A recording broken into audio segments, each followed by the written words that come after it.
Satyabama Institute of Science and Technology, Chennai and Sriperumbudur.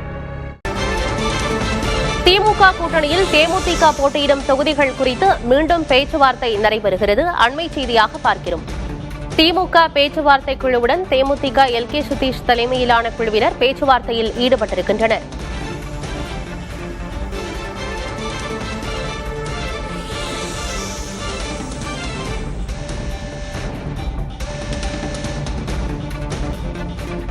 திமுக பேச்சுவார்த்தை குழுவுடன் தேமுதிக எல்.கே. சுதீஷ் தலைமையிலான குழுவினர் பேச்சுவார்த்தையில் ஈடுபட்டு வருகின்றனர்.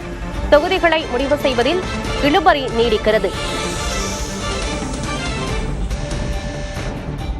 விவரங்களோடு செய்தியாளர் ராஜ்குமார் இணைந்திருக்கிறார். ராஜ்குமார், தேமுதிகவுக்கு தொகுதிகள் ஒதுக்கப்படுவதில் இன்னும் இழுபறி நீடிக்கிறது. இழுபறிக்கு என்ன காரணம், என்ன விவரம்? ஆனந்தி, திமுகனுடைய பேச்சுவார்த்தை குழு தலைவர் டி.ஆர். பாலு தலைமையிலான குழுவுடன் தேமுதிகனுடைய பொருளாளர் எல்.கே. சுதீஷ் தலைமையிலான குழு தற்போது பேச்சுவார்த்தையில் ஈடுபட்டு வருகிறார்கள். 10 தொகுதிகளுக்கான இறுதி செய்யக்கூடிய பட்டியல் தான் தொடர்ச்சியாக தேமுதிகவுக்கு கேட்கக்கூடிய விருப்ப தொகுதிகள் கிடைக்கவில்லை. அதனால் தான் தொடர்ச்சியாக பேச்சுவார்த்தை நடைபெற்று வருவதாக நிர்வாகிகள் தரப்பிலிருந்து தெரிவிக்கப்படுகிறது. ஏற்கனவே அந்த 10 தொகுதிகளில் விருதாச்சலம், சேலம் மேற்கு, விருதுநகர், தருமபுரி இந்த தொகுதிகள் எல்லாம் தேமுதிகவுக்கு ஒதுக்கப்படுவதற்கு திமுக விருப்பம் தெரிவித்ததாக நிர்வாகிகள் தரப்பிலிருந்து தெரிவிக்கின்றனர். குறிப்பாக சில தொகுதிகளை தேமுதிக கேட்டு வருகிறார்கள். அந்த தொகுதிகள் இறுதி செய்வதில் தான் தொடர்ச்சியாக ஒரு இழுபறி நீடிப்பதாக தெரிவிக்கின்றனர். குறிப்பாக கடலூர் தொகுதி, அதே போன்று விக்கிரவாண்டி, ஆம்பூர் இந்த தொகுதியெல்லாம் தேமுதிகவுக்கு ஒதுக்க வேண்டும் என்று தொடர்ச்சியாக பேசி வருவதாக தெரிவிக்கிறார்கள்.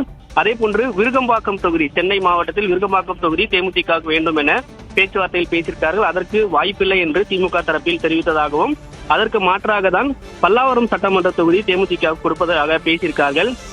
எனவே இதன் அடிப்படையில் தான் தொகுதிகள் இறுதி செய்வதில் தொடர்ச்சியாக பேசி வருகிறார்கள். இன்றைய தினம் கூட்டணி கட்சி அனைவருக்குமே தொகுதிகளை இறுதி செய்ய வேண்டும் என்று திமுக தலைமை தீவிரமாக பேசி வருகிறார்கள். எனவே இன்று ஒரு இறுதியாவதற்கான வாய்ப்புகள் இருக்கிறது. ஆனந்தி, ஏற்கனவே தேமுதிகவிற்கு 10 தொகுதிகள் ஒதுக்கப்பட்டிருக்கிறது என்று திமுகவினுள் இருக்கக்கூடிய கூட்டணி கட்சிகள், சில கட்சிகள் அதிருப்தியில் இருப்பதாக சொல்லப்பட்டிருக்கிறது. இந்நிலையில் தேமுதிக விரும்பும் 10 தொகுதிகளும் தேமுதிகவுக்கு கொடுக்கப்பட்டால் இன்னும் கூட்டணியில் அது பிரச்சனைகளை ஏற்படுத்தாதா?